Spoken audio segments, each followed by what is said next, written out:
जय श्री कृष्णा दोस्तों। बुलबुल की कहानियों में आपका एक बार फिर से स्वागत है। मैं आज आपके लिए लेकर आई हूँ संगीता त्रिपाठी जी की लिखी हुई एक पारिवारिक और शिक्षाप्रद कहानी। दोस्तों, अगर कहानी अच्छी लगे तो चैनल को लाइक और सब्सक्राइब ज़रूर करिएगा। अर्पिता के पिताजी के असमय गुजर जाने से अर्पिता के कोमल कंधों पर घर की सारी जिम्मेदारी आ गई। समय बड़ी हुई। अर्पिता कभी बड़ी माँ को हौसला देती तो कभी छोटे भाई बहन की अभिभावक बन उनके भविष्य की सोचती। अनुकंपा के आधार पर अर्पिता को पिता की जगह नौकरी मिल ही गई। सरकारी नौकरी मिलना आसान नहीं था, पर लोगों के सम्मिलित प्रयास ने अर्पिता को यह नौकरी दिला दी। उर्मिला जी ज़्यादा पढ़ी लिखी नहीं थी, तो नौकरी अर्पिता को ही मिली। घर की जिम्मेदारी निभाते निभाते सबका शादी ब्याह करते करते अर्पिता के बालों में सफ़ेदी दिखने लगी। कुछ बारीक लकीरें चेहरे पर उभरने लगी, पर माँ को कभी लगता ही नहीं कि अर्पिता की उम्र हो रही है। छोटे भाई बहन की उम्र उन्हें दिखने लगी थी। हल्ला करके उन्होंने पहले छोटी बहन अरु और फिर भाई अभय की शादी करवा दी, पर अर्पिता की उम्र वहीं ठहरी हुई थी जहां पिता छोड़कर गए थे, और माँ कभी अर्पिता की शादी का नाम ही ना लेती। हाँ, ऑफिस में उसका एक सहकर्मी उसका संघर्ष देखकर प्रभावित था और शादी करना चाहता था, लेकिन अर्पिता ने मना कर दिया। जिम्मेदारियों से मुक्त होते ही अर्पिता को जीवन लक्ष्यहीन लगने लगा। ऑफिस से आने पर जो भाई बहन और माँ उसे घेर लेते थे, वह अब अपनी दुनिया में मगन हो गए। हाँ, नई नवेली किरण अर्पिता के ऑफिस से लौटने पर गरम चाय और नाश्ता जरूर देती, पर अभय के पास बहन के लिए कोई समय नहीं था। वह सिर्फ उसे पैसा कमाने की मशीन समझता था। अर्पिता के पैसों पर दोनों भाई बहन अपना पूरा हक समझते, पर नई भाभी किरण को अर्पिता से पूरी सहानुभूति थी।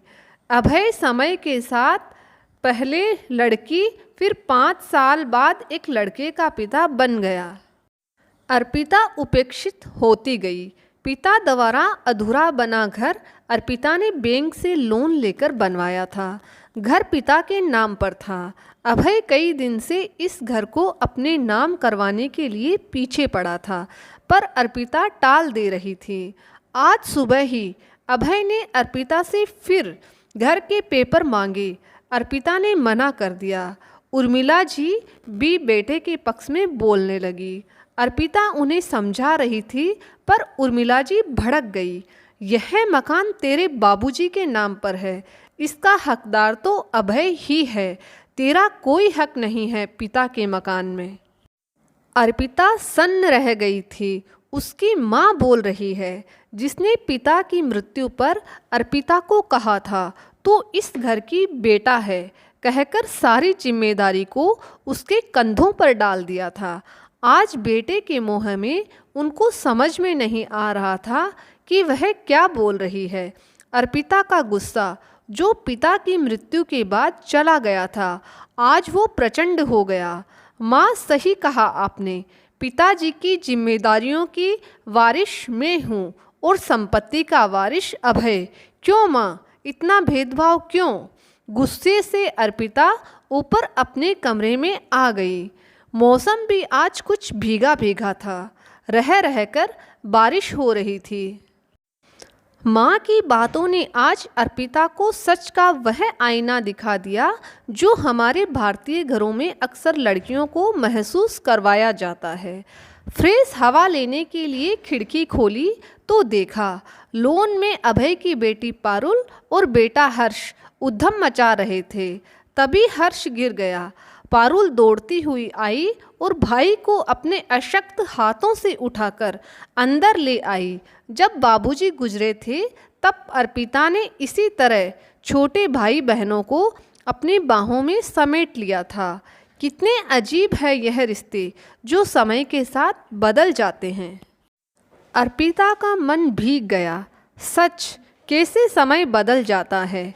बचपन में एक दूसरे पर जान देने वाले भाई बहन बड़े होकर अपनी गृहस्थी में रस बस जाते हैं, जहाँ रिश्तों के नाम पर पति पत्नी और बच्चे ही धुरी बन जाते हैं। अपने पराये स्वार्थी वाली भावना ऊपर हो जाती है, दिल का रिश्ता नीचे झुक जाता है। अपनी जिंदगी की इतने साल देने पर भी आज माँ ने उसे सुना दिया। जब तक भाई नहीं कमाता था तब तक माँ अर्पिता का मुँह में बाट जोती थी।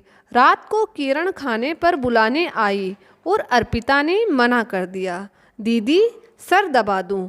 किरण के पूछने पर अर्पिता की आंखों में आंसू आ गए। जिनसे खून का रिश्ता था उन्हें फिक्र नहीं थी। यह तो दूसरे घर से आकर भी उसकी व्यथा को समझती थी। शायद एक स्त्री ही दूसरी स्त्री के दर्द को समझ पा रही है। भोर का सूरज एक नई उम्मीद को ले आया। अर्पिता अपनी अटैची तैयार कर नीचे उतरी। माँ को बोली, मैं जा रही हूँ अपने दोस्त के यहाँ रहने के लिए। यह संपत्ति अभय की है, पर समय रहते मेरी जिंदगी भी संवार दी होती तो आज उम्र के इस मोड़ पर मैं तन्हा ना होती, या मैंने भी समय रहते अपनी खुशियों को नज़रअंदाज ना किया होता तो अरुण और अभय की तरह मेरा भी घर परिवार होता। आप माँ तीनों की थी, फिर आपने मेरे लिए क्यों नहीं सोचा। मैंने शर्म से आंखें झुका ली। सच ही तो कहा अर्पिता ने। यह पक्षपात कैसे कर गई बेटे के मुँह में। सही गलत का फैसला ही करना भूल गई। उधर किरण पहली बार पति के विरुद्ध खड़ी हो गई। अभय को बहुत खरी खोटी सुनाई, जिसने अपनी जिंदगी होम कर दी आपको पढ़ाने लिखाने में, उसी बहन पर आपको एतबार नहीं। घर दीदी का बनवाया हुआ है, यह उन्हीं का रहेगा। जाना है तो हम लोग दूसरी जगह जाएंगे, दीदी नहीं। पारुल और हर्ष में झगड़ा हो गया। हर्ष कह रहा था, जैसे पापा ने बुआ को घर से निकल जाने को कहा, मैं भी बड़ा होकर तुमको निकाल दूंगा। बच्चों की बातों ने अभय की आंखों में बंधी स्वार्थ की पट्टी हटा दी। अर्पिता के बाहर बढ़ते कदमों पर अभय गिर पड़ा। माफ़ करना दीदी, मेरी आंखों पर स्वार्थ की पट्टी बंधी थी। माँ ने भी मुझे कभी नहीं टोका, इसलिए मुझे अपनी गलती का एहसास कभी नहीं हुआ। अर्पिता के पैरों पर गिरा अभय छोटे बच्चे की तरह रो पड़ा। अर्पिता ने किरण को देखा, उसने हाथ जोड़ दिए। मत जाना हमें छोड़कर। अपनी बुआ के गले में हाथ डाल मीठी आवाज़ में बोला हर्ष, मैं बड़ा हो जाऊंगा तो आपको अपने साथ ले जाऊंगा और पारो को छोड़ दूंगा। ना बेटे, बहन को कभी नहीं छोड़ना। अर्पिता ने हर्ष को प्यार किया। उसकी अटैची अभय उसके कमरे में रखने के लिए सीढ़ी चढ़ रहा था और माँ बेटी के पसंद का खाना बनाने रसोई में चली गई। स्वार्थ का रिश्ता दिल के रिश्ते में बदल गया। तो दोस्तों, कैसी लगी आज की कहानी? अगर आपको कहानी अच्छी लगी तो चैनल को लाइक और सब्सक्राइब ज़रूर करिएगा। मैं आपके लिए ऐसी ही मनोरंजक और शिक्षाप्रद कहानियाँ लेकर आती रहूँगी। जय श्री कृष्णा।